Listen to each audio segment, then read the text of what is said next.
Anthony Ianni played basketball at Michigan State University from 2009 to 2012 and was the first Division I college basketball player known to be on the autism spectrum. He now tours the country as a motivational speaker and lives with his wife and 2 sons in Livonia, Michigan. He also recently authored the book Centered, which I absolutely love. I believe it's going to be a movie. You guys are seeing a legend in the making here.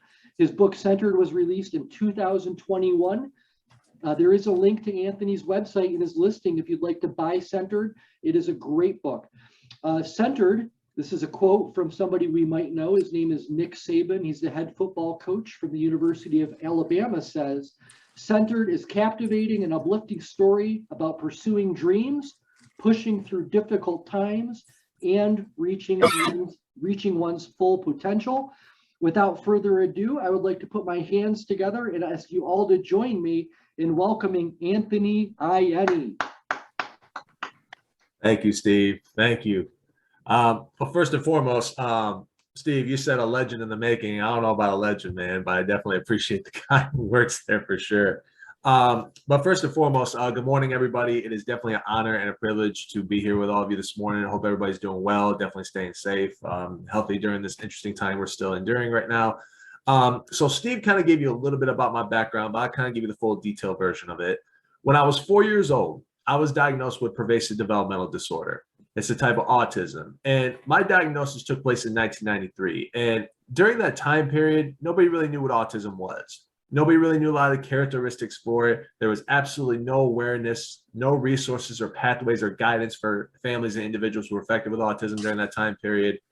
And so for me, that was also the time of the ADD, ADHD era for a diagnosis. So my diagnosis with autism was very, very rare during that time period. A year later, when I was 5 years old, a group of doctors and professionals had told my parents these words in a private meeting.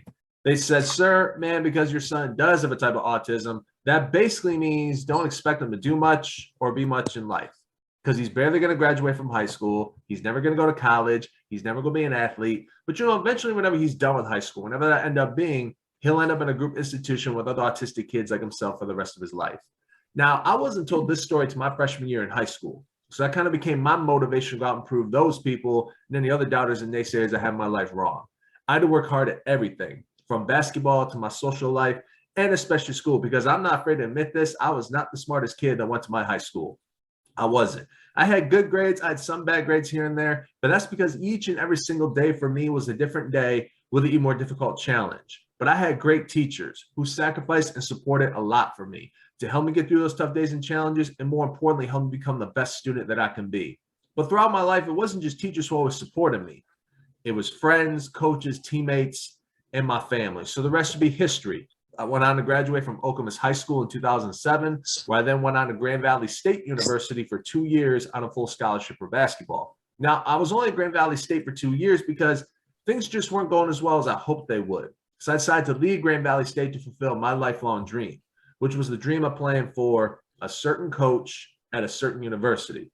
So I left Grand Valley State to go play for Coach Tom Izzo in the Michigan State Spartans, where I was a walk-on for 2 years. My senior year, Coach Izzo awarded me a full ride scholarship. I was a part of 2 Big Ten championship teams, a team that won the Big Ten tournament title, a team that went to a Final Four, and I got to play with an outstanding group of individuals who to this day, I'm proud to call each of those guys my brothers. But I'm proud of 2 things in my life, and the first one is this. Everybody on this Zoom chat is looking at the first ever Division I college basketball player in NCAA history diagnosed with autism. And I'm very proud of that. But I think I'm even more proud of the fact that I graduated and got my bachelor's degree in sociology from Michigan State University. So throughout my life, ladies and gentlemen, I've overcome challenges and obstacles that were greater and bigger than myself. And a lot of those challenges and obstacles were definitely twice as big and twice as tall as I'll ever be in my entire lifetime. And I'm 6'9" with a size 18 shoe. Now I'm a motivational speaker. I'm a self-advocate for the autism community, as well as an anti-bullying advocate as well. So I do a lot of traveling all over the country. I do a lot of conference presentations, presentations to businesses, motivational talks. You name the talk, I probably do it. So I definitely do more than just one certain topic. Now, everywhere I go around the country, you know, whenever I do these presentations or whenever I talk to people, I get asked 2 questions. The number one question I get asked often is, well, how tall are you? And like I just said, I'm 6'9". I get that a lot. The second question I get asked the most is, this is a great story and all, but how did you get to this point in your life? Now, how did you go from an autism diagnosis to bang, within a snap of a finger, you are who you are today? And I tell people all the time, just through 3 simple ways. They are called the 3 keys to success in life. Because I've always guaranteed everybody that if you follow these 3 keys for the rest of your life, not only do you go far in life and do what you love to do, but I promise to guarantee that these 3 keys will help you become better as a person. Now, the first key is motivation, because each and every single day, whenever I woke up, I had this mindset. It was the mindset of, all right, who's going to doubt me today? Who's going to tell me I can't do this? I won't do that because it's impossible, or it can't be done because I have autism. And I tell people all the time, I didn't mind being doubted every single day of my life. I didn't mind it for 1 second. As a matter of fact, to this day, I still welcome every doubter and hater in my life with open arms. Because the more and more people that doubted me, the more and more motivated I became. And the more and more motivation I got to want to go out, strive for success, and make a name for myself in my life.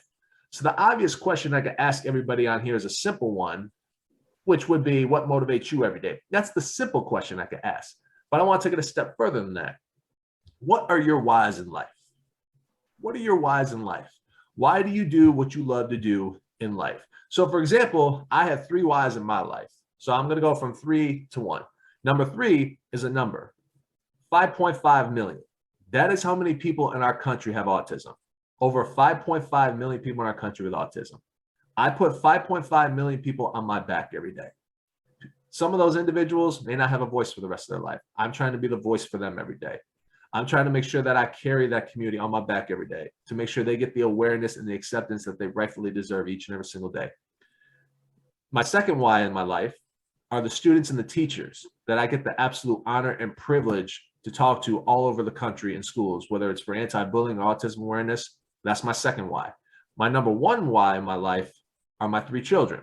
My oldest son, Knox, who's 7, my second son, Nash, who's 4, and my newest child, Lola, who was born 13 days ago. So I am a proud father of 3 very beautiful, healthy children. So the one thing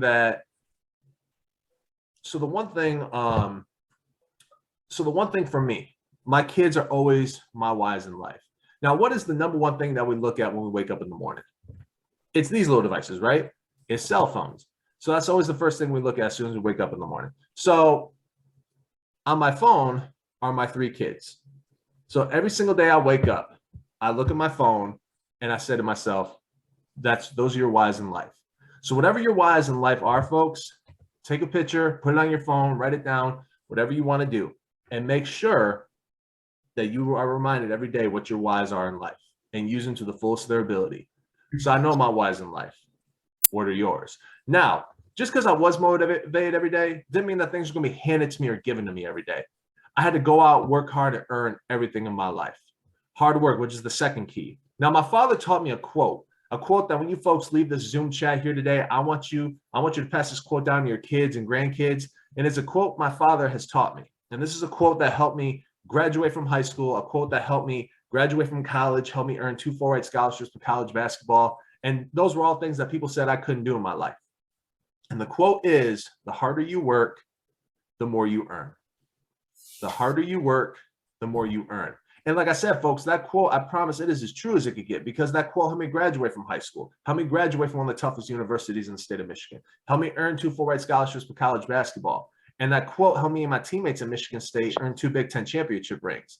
Now, this quote, folks, is just what proof of hard work earned us as a team at Michigan State, not as individuals, but as a team. Now, let me share with all of you what I tell students, especially high school and college students every day, what hard work earns them as an individual in life.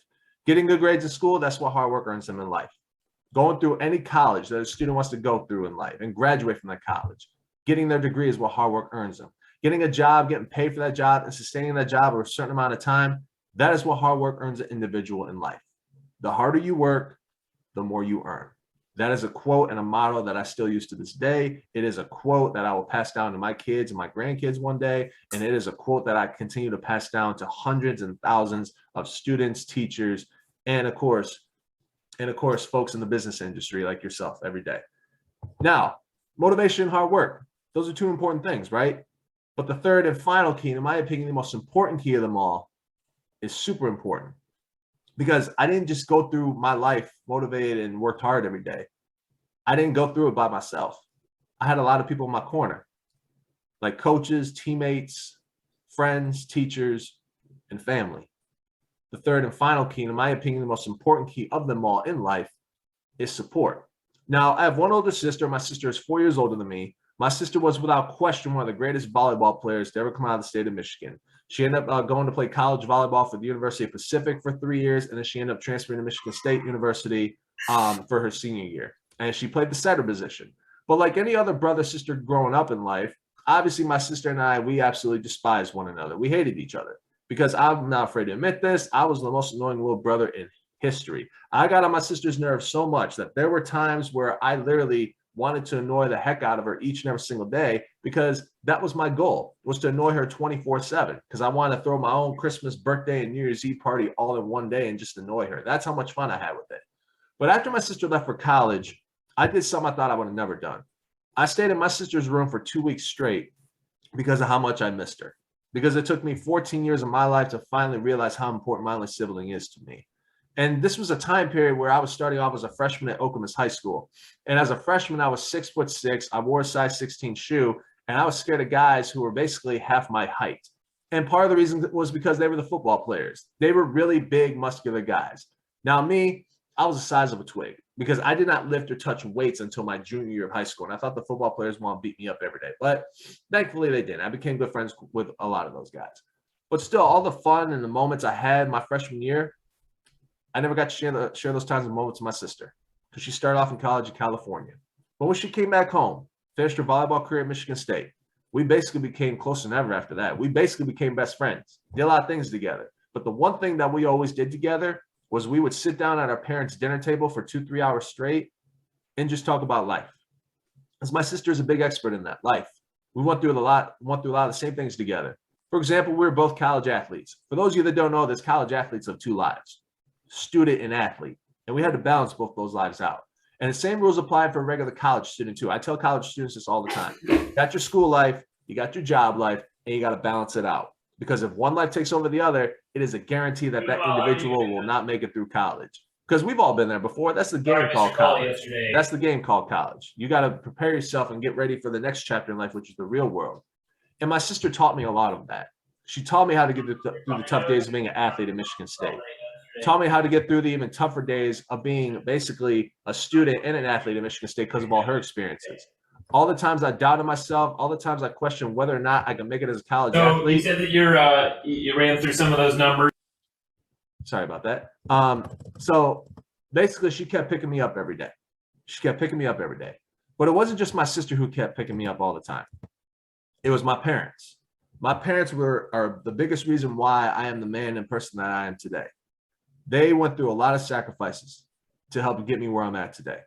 The day I was told my future fate, they could have easily just thrown in the towel, because that was a time period, folks, where nobody really knew what autism was. There was no resources, no awareness for it.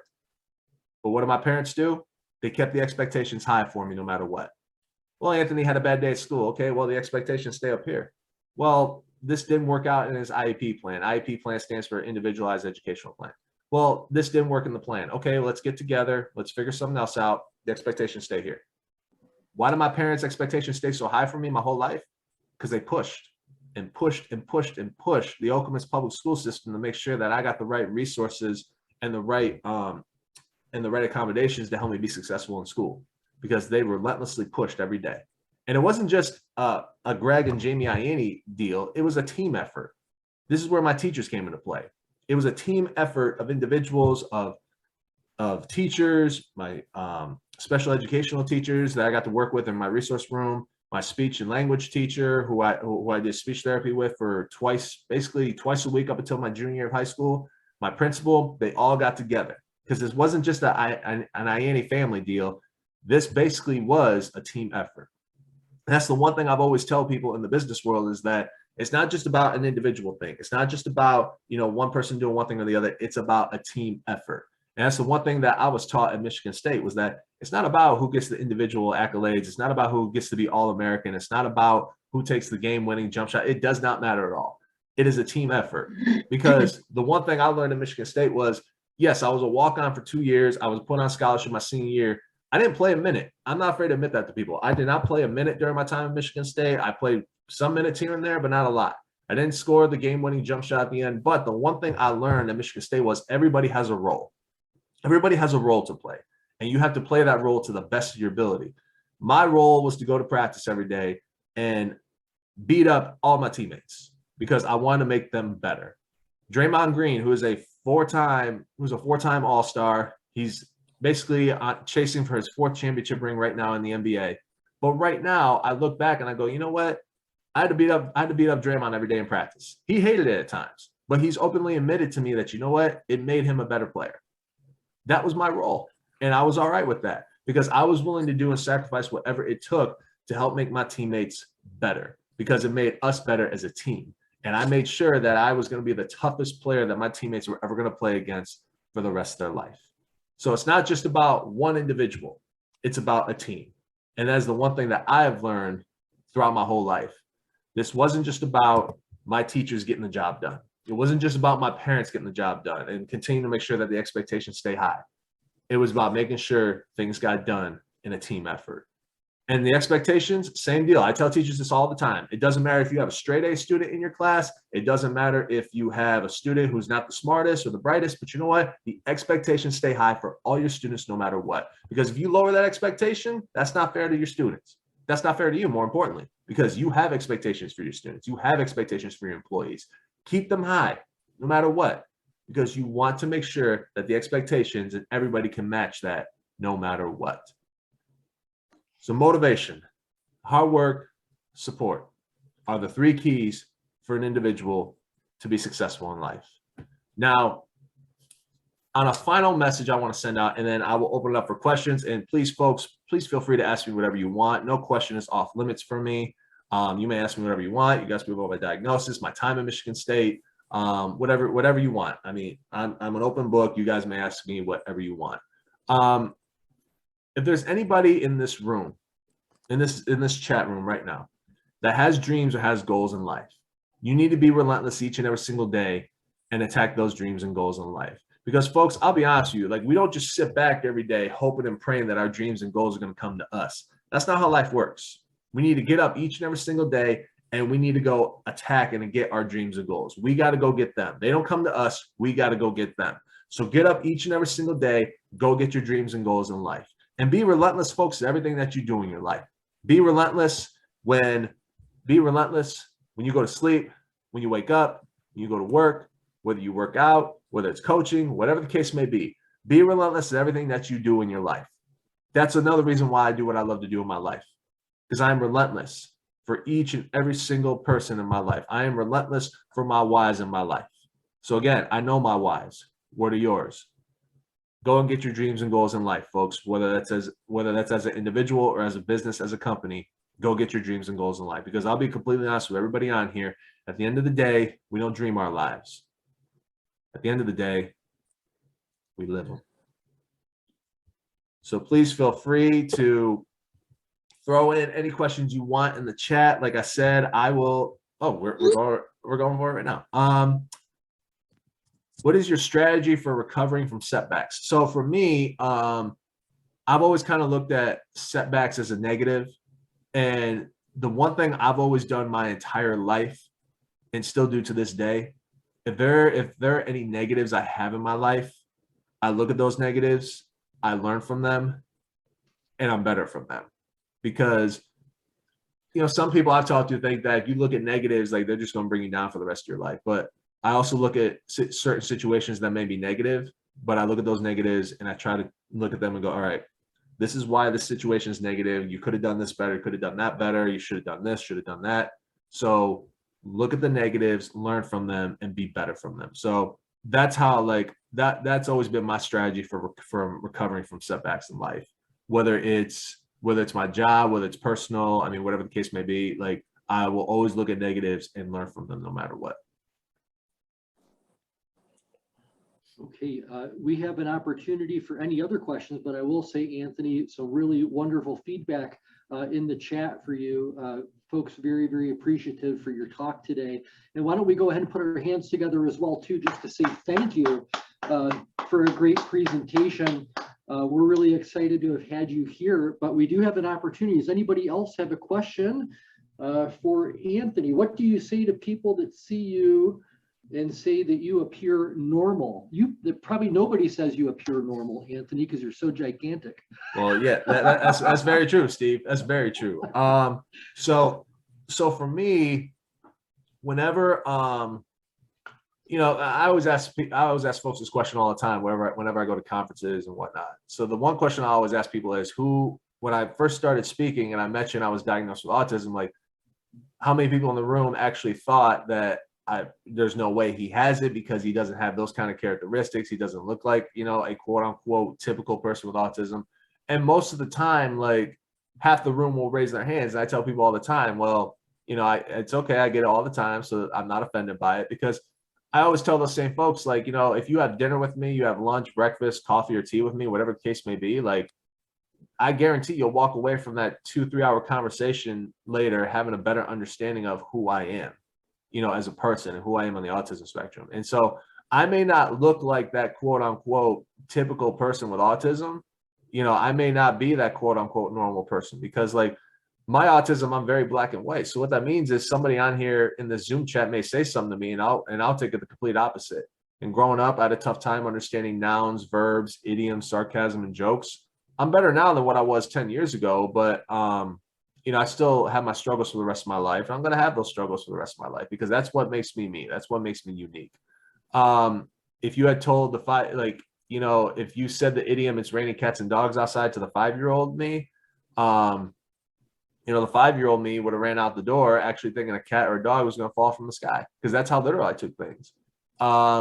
And then there's certain situations or ideas I may have that I may not be able to let go of. So those are some of my characteristics on the spectrum. So I have those characteristics, but, like, PDD-NOS is very high functioning autism. So, like, I operate and function like a quote unquote normal human being. And like you said, Steve, like, there's no such thing as a normal human being, because they're not normal about being 6'9" either. There's nothing normal about being very tall or with a size 18 foot. Like, there's nothing normal about that. So, so that's basically, like, you know, my answer to everybody who says, you know, what do you say to people who, you know, think you don't look normal or think you look normal? And that's basically my answer. You know, like, get to know me a little bit. And because right now you see me in my element, you see me in my professional element. When I log off here today, you know, if I'm talking with friends or whoever, if we're, you know, if I'm out at the bar with a couple of friends of mine having a beer, like, they're going to see that side of me. They're going to see some of those characteristics come out, because a lot of my friends have known me the longest. So, so that's my answer to that. Anthony, I've got one final question for you. This one says, I know that it's very important to have support. What can people do when they don't have that support system? What are your thoughts there? So the one thing I've always, and I've had teachers ask me this all the time too, is that it's important to show those individuals that you do support them, whether you are family or not. And the one thing I've learned throughout my life is that, you know, there may be times where, you know, your blood related family may not support you in certain things, but there are people who are close friends of yours, who are close colleagues, that you explain a certain situation to them, you explain what's going on, and all of a sudden they say to you, hey, I got you. I support you no matter what, because you're my guy, you're my girl. Like, I got you no matter what. And so I've learned in my life that, you know, family does not need to be blood related. Family does not need to be blood related. Like, family can definitely be, you know, it could be your best friend. It could be your colleague. And so that's the one thing I've learned on over the years, is that, you know, I don't always have to lean on to blood related family to support me. You know, I got a lot of really great friends. I got a lot of really great colleagues and some teachers who will have my back and be in my corner no matter what. And so for me, I've always told teachers, like, hey, if you have a student who's struggling and doesn't have that same support system as Anthony Ianni has his whole life, continue to show that student, hey, like, I'm here for you. Like, if you need to talk, let me know. Like if you need extra help on that homework or you need help on your certain assignment, just let me know and I got you. And so that's how I am. And I watched a video the other day that that really has struck with me to this day still. It's the difference between family and relatives. So like relatives is people who, you know, you're related to, whether it's by blood, whether it's by marriage. And then family are individuals who invest their time and energy into you, because relatives, blood related, may not always be there for you. They may not always call on you, check up on you. But whereas family is the people who invest in you, whether it's friends, whether it's, you know, colleagues, whoever. And that is the one thing I've learned, you know, who's family, who's relative, you know? So no matter what, you do have a support system in life, but it's also on you as an individual to show that other individual, hey, I got you, whatever you need, let me know. And so I got a lot of different families in my life. I mean, my best friend's family, I mean, my buddy Jeff, I've been best friends with him for about almost 20 years now. And his mom and dad are like my second mom and dad. His sisters are like my sisters to me. And so that's one support system I have. Michigan State, my basketball family, Spartan, you know, Spartan Nation, that's another family I have. My classmates and teammates, those are my family, coaches. Livonia Churchill High School, you know, where I coach, help coach girls basketball. Like I'm always with our coaches all the time and our athletic director. Like I lean on to them all the time, every day, because the one thing that my parents have always taught me is you can lean on to other people for advice and guidance. Same thing with the people I work with at Michigan Department of Civil Rights. Like we are basically family there. And like I lean on to my colleagues all the time for support.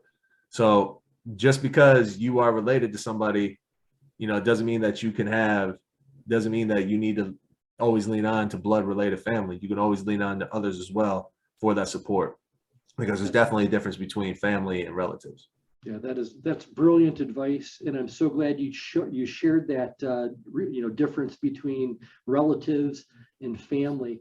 Let's put our hands together one more time for Anthony Ianni for a fantastic, thank you guys, fantastic talk today. We really appreciate you. I did drop Anthony's link to his website into the chat if you'd like to get a copy of the book Centered. I'm absolutely loving it. I know it's going to be a movie, Anthony, and we were all here to be part of the journey for when it happens. So again, thank you so much, Anthony Ianni. I'll look forward to seeing the rest of you who are going to be attending our next networking session here in just a couple minutes. And then we've got Wendy Caverly at 11 a.m. and then DJ Sean and some online trivia at 11:30. We'll see everybody at the next session. Anthony Ianni, thank you so much for a great job today. Thank you, everybody, for being a great audience. Thank you, guys.